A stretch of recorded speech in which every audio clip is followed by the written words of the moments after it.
नमस्कार. भूमी की रसोई या चॅनलवर तुम्हा सर्वांचं मनापासून पुन्हा एकदा स्वागत आहे. तर आज आपण अगदी झटपट तयार होणारी कोथिंबीर वडी करणार आहोत. तर व्हिडिओ स्किप न करता शेवटपर्यंत बघा. आवडल्यास लाईक करा, शेअर करा. चॅनलवर नवीन असाल तर सबस्क्राईब करा. चला तर मग जास्त वेळ न घालवता कोथिंबीर वडी करूया.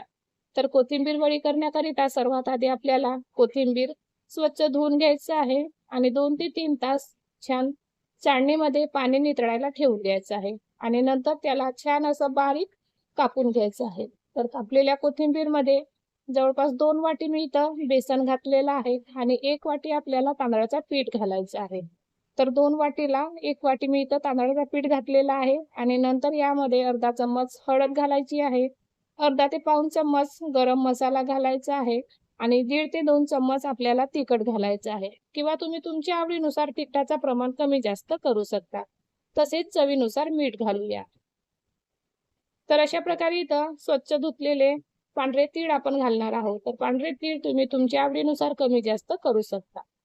आणि नंतर यामध्ये आपल्याला एक वाटण घालायचं आहे आणि ते वाटण म्हणजेच हिरवी मिरची आणि लसण. थोडं अद्रक घातलं तरी सुद्धा चालेल. तर अशा प्रकारे इथं मी हिरवी मिरची, लसण आणि अद्रक याचं छान असं वाटण करून घेतलं आहे. अगदी दरदरं वाटण करून घ्या. खूप फाईन पेस्ट नाही केली तरी चालेल. आणि नंतर आपल्याला सर्व जिन्नस अगदी अजिबात पाणी न घालता मिक्स करून घेऊया. तर अशा प्रकारे इथे मी सर्व जिन्नस छान मिक्स करून घेत आहे. सर्व मिश्रण छान आपल्याला आधी सुरुवातीला एकजीव करून घ्यायचं आहे आणि नंतरच आवश्यकतेनुसार आपल्याला अगदी थोडं थोडं पाणी घालून याला छान घट्टसर असं भिजवून घ्यायचं आहे.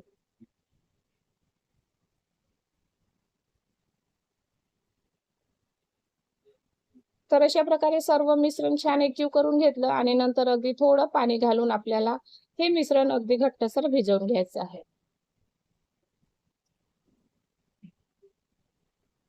तर अशा प्रकारे झटपट तयार होणारी कोथिंबीर वडी एकदा नक्की ट्राय करून बघा आणि मला कमेंट करून नक्की सांगा की तुमची कोथिंबीर करण्याची पद्धत कशी आहे किंवा जर तुम्हाला कमीत कमी वेळामध्ये कोथिंबीर वडी करायची आहे, झटपट खायची आहे, तर तुम्ही कोणती पद्धत यूज करता.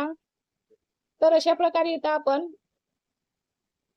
कोथिंबीर वडीचा पूर्णपणे मिश्रण छान अगदी घट्टसर गोळा होईपर्यंत भिजवून घेऊया.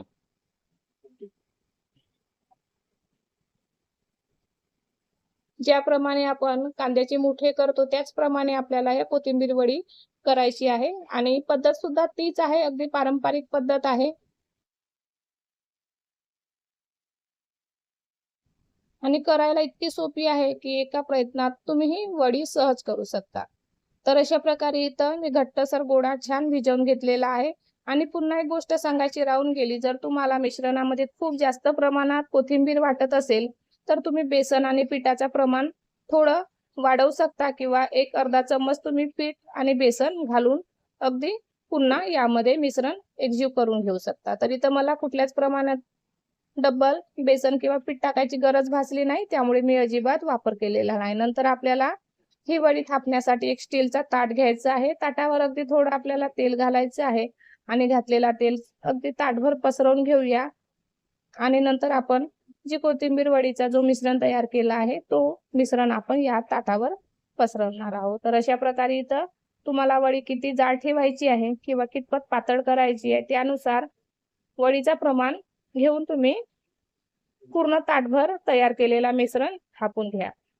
तर अशा प्रकारे तयार केलेला मिश्रण मी ताटभर छान पसरवून घेतलं. अगदी शक्य होईल तितकं तुम्ही पूर्ण ताटभर पसरवून घ्या, कारण आपल्याला 2 बॅचमध्ये मी हा मिश्रण तयार करणार आहे किंवा मिश्रण शिजवायला ठेवणार आहे. त्यामुळे मी खूप जास्त प्रमाणात असं मिश्रण नाही घेतलं. पुन्हा एकदा एक ताट तयार होईल आणि ह्याच प्रकारे आपल्याला दुसरा ताट पण तयार करायचा आहे. जर वडी तुम्हाला जास्त जाड ठेवायची आहे किंवा वडी जास्त प्रमाणात तुम्हाला पातळ करायची आहे त्यानुसार तुम्ही मिश्रण कमी जास्त करू शकता. तर अशा प्रकारे इथं मी छान मिश्रण असं थापून घेतलं आहे आणि नंतर यावर आपल्याला अगदी थोडे पांढरे तीळ घालायचे आहे.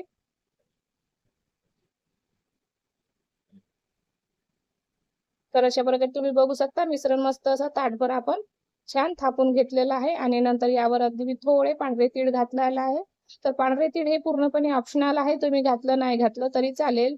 पण वडी दिसायला अगदी सुबक दिसतो आणि खायला पण अशी मस्त कुरकुरीत वाटतो. तर अशा प्रकारे तुम्ही अगदी थोडे हलक्या हाताने तीळ घातल्यानंतर थोडं प्रेस करा आणि नंतर कोथिंबीर वडी वाफवायला ठेवूया.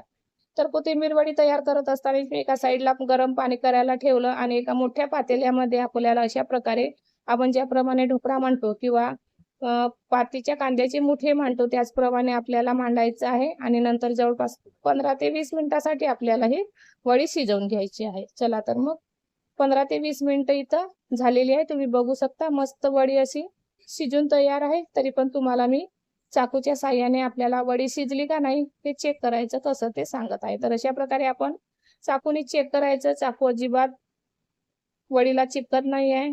अगदी चाकू क्लीन आलेला आहे म्हणजेच वडी तयार आहे आणि कापत असताना पण वडी अगदी कट करत असताना वडी सुद्धा सहज वडी कट होत आहे. म्हणजे जिथं आपली वडी परफेक्ट अशी शिजलेली आहे. आणि नंतर मी अगदी छोट्या-छोट्या वड्या तयार करून घेतल्या. अगदी तुम्ही तुमच्या आवडीनुसार वड्यांना शेप देऊ शकता. तर अशा प्रकारे इथं अगदी मीडियम साईजच्या मी वड्या पाडून घेतल्या. तुम्ही बघू शकता अगदी वडी सहज निघत आहे. मस्त अशी आपली वडी तयार झालेली आहे. अगदी आतमधून भुसभुशीत आणि वरून अशी कुरकुरीत आपली वडी तयार आहे. तुम्ही अजिबात वडीला तेलामध्ये न तळता जरी खाल्लं तरी ही वडी खायला अप्रतिम लागतो. तर अशा प्रकारे आपण पूर्णपणे वड्या अशाच तयार करून घेऊया आणि तयार केलेल्या वड्या तेलामध्ये तळून घेऊया. तुम्ही वडी बघू शकता अगदी परफेक्ट अशी आपली इथं वडी तयार आहे. दिसायला तर अप्रतिम दिसत आहे आणि खायला तितकीच चविष्ट लागणार आहे. तर अशा प्रकारे इथं मी तेल गरम करायलासाठी ठेवलं होतं. इथं आपलं तेल गरम झालेलं आहे आणि नंतर आपल्याला मीडियम ते हाय आचेवर ह्या वड्या तयार करायची आहे. जर तुम्ही वडी टाकत असताना गॅस खूप कमी करू नका किंवा तेल अगदीच कमी गरम असलेला नको. अगदी थोडा मीडियम ते हाय आचेवरच आपल्याला ह्या वड्या तळायच्या आहे आणि मस्त अशा कुरकुरीत वड्या होईपर्यंत आपल्याला ह्या वड्या 2 ते 3 मिनिटं तळून घ्यायची आहे. पूर्णपणे वड्या सेट झाल्यानंतरच सराट्याने वडीला थोडं हलवा आणि दोन्ही बाजूंनी वडीला छान शिजवून घ्या आणि नंतरच वड्या तेलामधून काढून घ्या. तर इथं बघू शकता वड्या आपल्या एकदम मस्त कुरकुरीत अशा वड्या तयार झालेली आहे. तळलेल्या वड्या आपण बाहेर काढूया. तर अशा प्रकारे इथं मी सर्वच वड्या छान तळून घेतल्या आणि ज्या आपण उरलेल्या दुसऱ्या बॅचमध्ये वड्या तयार केलेल्या आहेत त्या सुद्धा इथं मी तळून घेतलेली आहे. वडी अगदी बाहेरून कुरकुरीत आणि आतमधून मस्त अशी सॉफ्ट झालेली आहे. तर तुम्हाला मी इथं पुन्हा एक वडी तोडून दाखवत आहे. अगदी तुम्ही बघू शकता वडी दिसायला किती सुबक आहे आणि मस्त बाहेरून अशी कुरकुरीत झालेली आहे. अगदी परफेक्ट अशी आपली वडी बनलेली आहे. खूप जास्त प्रमाणात जाड पण नाही आहे किंवा खूप जास्त प्रमाणात पातळ नाही आहे. तर अशा प्रकारे मस्त बाहेरून कुरकुरीत आणि अंदरून सॉफ्ट अशी ही तयार केलेली वडी आपली खायला तेवढी चविष्ट लागतो. तर अशा प्रकारे अगदी झटपट तयार केलेल्या वड्या तुम्हाला कशा वाटल्या मला कमेंट करून नक्की सांगा. माझी वड्या करण्याची पद्धत तुम्हाला कशी वाटली मला नक्की कमेंट करून सांगा आणि तुम्ही माझा व्हिडिओ कोणत्या शहरातून किंवा कुठल्या ठिकाणावरून पाहता ते सुद्धा मला कमेंट करून नक्की सांगा. आवडल्यास लाईक करा, शेअर करा, चॅनलवर नवीन असाल तर सबस्क्राईब करा. चला तर मग पुन्हा भेटूया अशाच एका नवीन व्हिडिओ सोबत. तोपर्यंत धन्यवाद.